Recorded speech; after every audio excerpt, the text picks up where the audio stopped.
How to Win Friends and Influence People, Dale Carnegie. This grandfather of all people skills books was first published in 1937.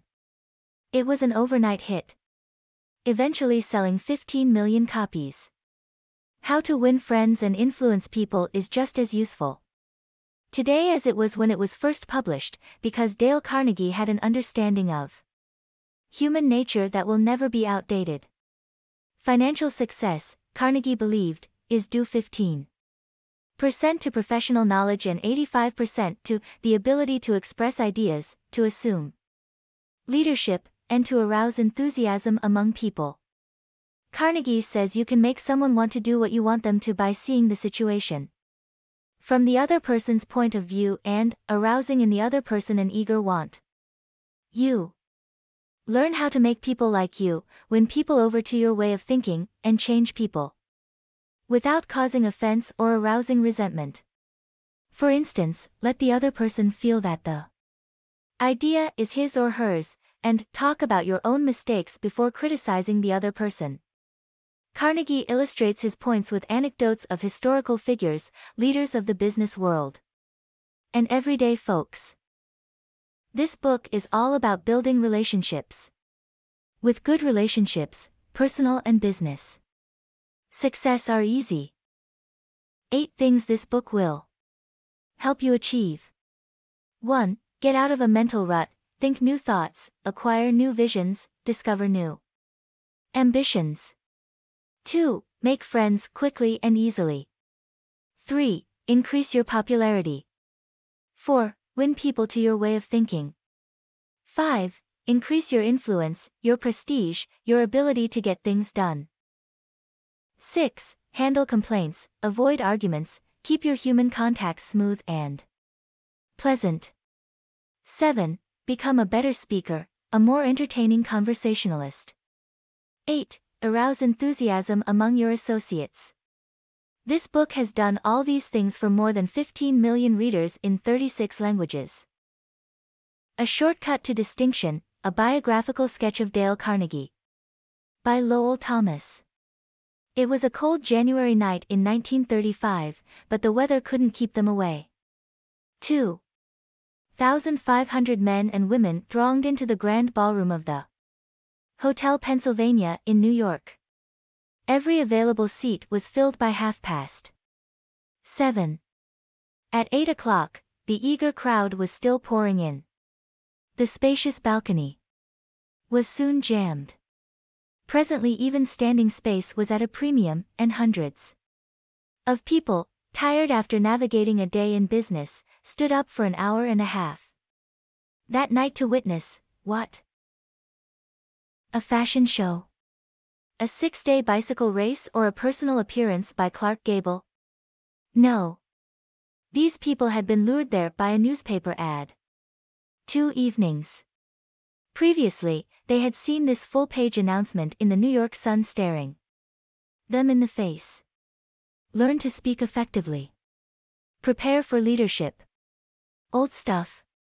Yes, but believe it or not, in the most sophisticated town on earth, during a depression with 20% of the population on relief, 2,500 people had left their homes and hustled to the hotel in response to that ad. The people who responded were of the upper economic strata, executives, employers and professionals. These men and women had come to hear the opening gun of an ultramodern, ultra-practical course in Effective Speaking and Influencing Men in Business, a course given by the Dale Carnegie Institute of Effective Speaking and Human Relations. Why were they there, these 2,500 businessmen and women? Because of a sudden hunger for more education because of the Depression? Apparently not, for this same course had been playing to packed houses in New York City every season for the preceding 24 years. During that time, more than 15,000 business and professional people had been trained by Dale Carnegie.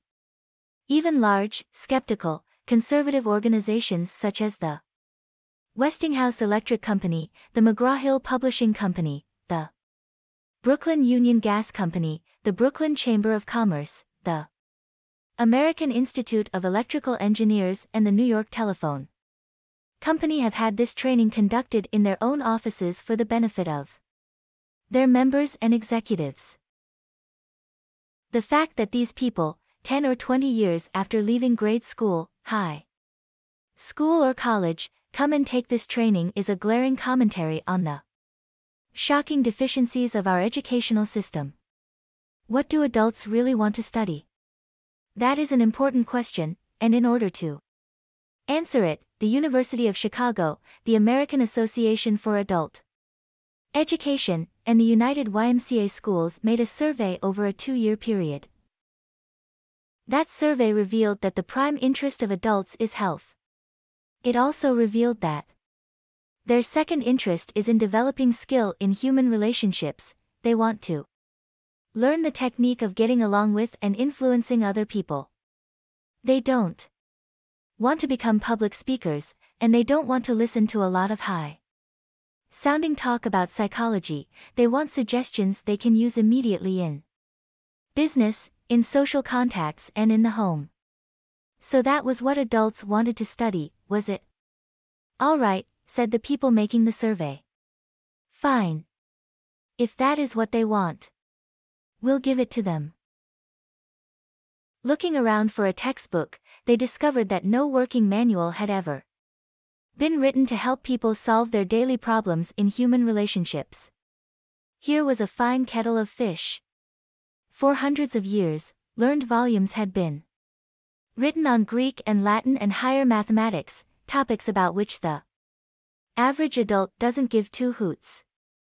But on the one subject on which he has a thirst for knowledge, a veritable passion for guidance and help, nothing.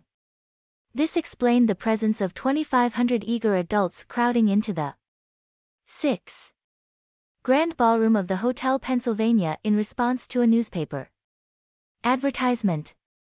Here, apparently, at last was the thing for which they had long been seeking. Back in high school and college, they had pored over books, believing that knowledge alone was the open sesame to financial and professional rewards. But a few years in the rough and tumble of business and professional life had brought sharp disillusionment. They had seen some of the most important business successes won by men who possessed, in addition to their knowledge, the ability to talk well, to win people to their way of thinking, and to sell themselves and their ideas.